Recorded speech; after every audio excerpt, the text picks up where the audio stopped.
You know, they say when you're Black, you gotta work twice as hard for half as much. Add a woman to that in a male-dominated world, I had to work even harder.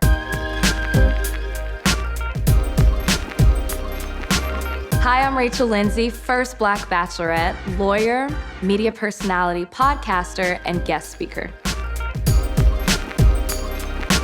I grew up in a privileged, private bubble. And by the time it was old enough for me to get loose and go outside of it, I was like bursting through that bubble, like planning my escape as soon as possible.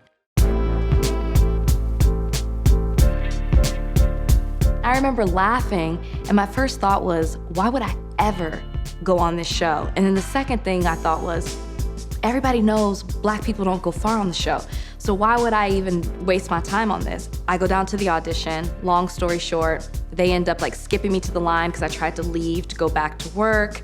I have a 5-minute interview, they're like, you're going to Hollywood.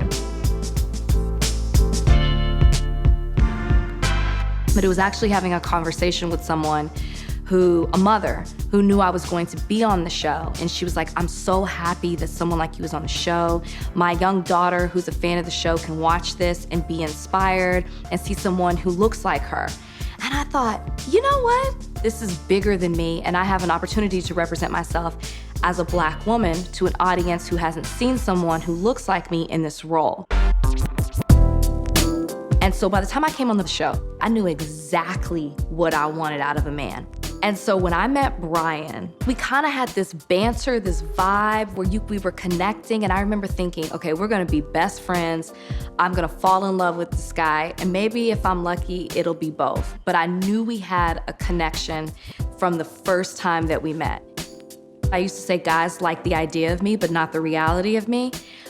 Brian actually does like the reality of me.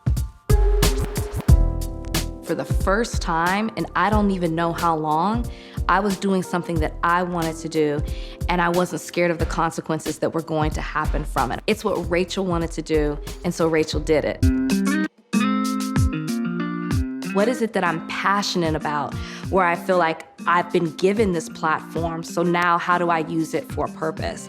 And that's where higher learning came about.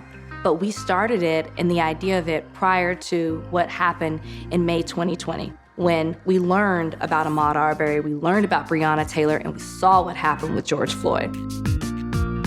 And the podcast kind of shifted as a response to what's happening in the community. We started to put the feeling and the emotion behind it because we realized people were listening to us not just for understanding, but to also feel what it is that we were going through. And so the podcast became so much more than just talking. It became a feeling. It became the pulse, the heartbeat of what was going on in the community. Our parents come from a generation where you work to survive. And we come from a generation where you work to be happy, to do what you love. And that's the way that I live now. I want to continue to use my platform. I want to continue to represent Black women. I want to continue to represent the Black community. I want to continue to represent myself. I live my life on my own terms by doing what I want to do.